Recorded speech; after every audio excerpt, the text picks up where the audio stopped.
ಇನ್ನು ಮೈಸೂರಿನ Udayagiri police station ಮೇಲೆ ಕಲ್ಲು ತೂರಾಟ ನಡೆದಿತ್ತಲ್ಲ, ಈ ಪ್ರಕರಣದಲ್ಲಿ ಇನ್ನೂ 4 ಜನರನ್ನ ಪೊಲೀಸರು ಬಂಧಿಸಿದ್ದಾರೆ, ಕಲ್ಲು ತೂರಿದವ್ರನ್ನ ಅಂತ ಗೊತ್ತಾಗಿದೆ.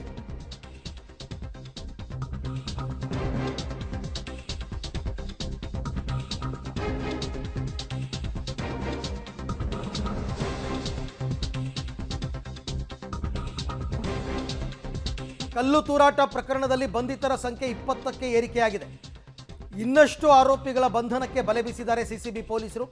ಮೈಸೂರಿನ ಉದಯಗಿರಿ ಪೊಲೀಸ್ ಸ್ಟೇಷನ್ ಮೇಲೆ ಉದ್ರಿಕ್ತರ ಗುಂಪು ಕಲ್ಲು ತೂರಾಟ ನಡೆಸಿತ್ತು. ಯಾರು ಆ ಕಲ್ಲು ತೂರಿದವರು? ಡಿಸಿಪಿ ಕಾರಿಗೆ ಕಲ್ಲು ಹೊಡೆದಿದ್ದಂತಹ 4 ಬಂಧಿಸಲಾಗಿದೆ.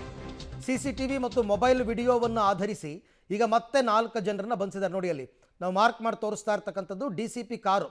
ಆ ಕಾರ್ಗೆ ಕಲ್ಲು ತೂರಿದ್ರಲ್ಲ, ಅವರು ಪೊಲೀಸರು ಪ್ರಕರಣದ ತನಿಖೆ ಕೈಗೆತ್ತಿಕೊಂಡು ಇವರು ಯಾರು ಅಂತ ಐಡೆಂಟಿಫೈ ಮಾಡಿದ್ರು. ಈಗಾಗಲೇ ಆಲ್ರೆಡಿ 16 ಜನರನ್ನ ಬಂಧಿಸಿದ್ರು.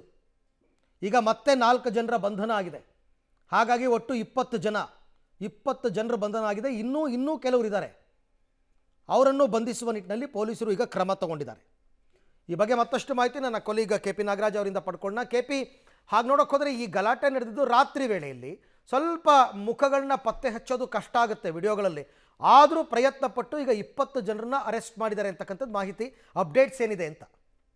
ಅಲ್ಲ, ಖಂಡಿತ ಅರವಿಂದ್, ಯಾಕಂದ್ರೆ ರಾತ್ರಿ ನಡೆದಿರುವಂತಹ ಕಾರಣಕ್ಕೋಸ್ಕರವಾಗಿ ಮುಖಗಳ ಪತ್ತೆ ಹಚ್ಚುವಂತದ್ದು ಸ್ವಲ್ಪ ಕಷ್ಟ ಇದೆ.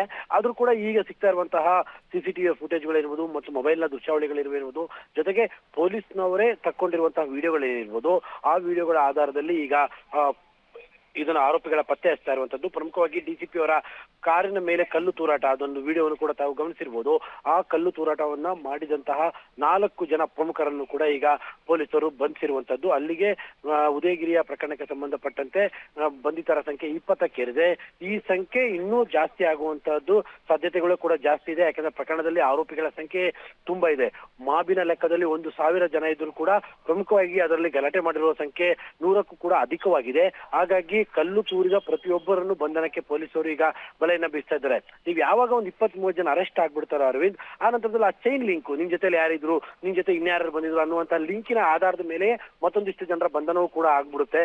ಹಾಗಾಗಿ ಆ ನಿಟ್ಟಿನಲ್ಲೇ ಈಗ ತನಿಖೆ ನಡೀತಾ ಇರುವಂತಹದ್ದು. ಅರವಿಂದ್, ರೈಟ್, ಥ್ಯಾಂಕ್ ಯು ತಮ್ಮೆಲ್ಲ ಮಾಹಿತಿಗೆ KP, ಧನ್ಯವಾದ. ಓಕೆ, ಈಗ 20 ಜನರನ್ನ ಅರೆಸ್ಟ್ ಮಾಡಿದ್ದಾರೆ. 100ಕ್ಕೂ ಹೆಚ್ಚು ಜನರನ್ನ ಅರೆಸ್ಟ್ ಮಾಡಬೇಕು ಅಂತಕ್ಕಂಥದ್ದು. ಯಾಕೆಂದರೆ ಆ ವಿಡಿಯೋ ನೋಡಿದ್ರೆ ಹಾಗೆ ಅನ್ಸುತ್ತೆ. ಚೈನ್ ಲಿಂಕ್ ಅದೇ ಕರೆಕ್ಟ್. ಒಬ್ಬನ ಅರೆಸ್ಟ್ ಮಾಡಿದಾಗ ಅವನಿಂದ ಬಾಯಿ ಬಿಡಿಸೋದು, ನಿನ್ನ ಜೊತೆ ಇನ್ಯಾರಿದ್ರು, ಇನ್ಯಾರ್ಯಾರು ಬಂದಿದ್ರು, ಅವ್ರನ್ನೆಲ್ಲರನ್ನೂ ಅರೆಸ್ಟ್ ಮಾಡೋದು, ಮತ್ತು ಅವರಿಂದ ಇನ್ನಷ್ಟು ಮಾಹಿತಿ ಪಡೆಯೋದು. ಈ ಥರ ಪೊಲೀಸರಿಗೆ ಅವ್ರದ್ದೇ ಆದಂತಹ ಕಾರ್ಯವೈಖರಿ ಇರುತ್ತೆ.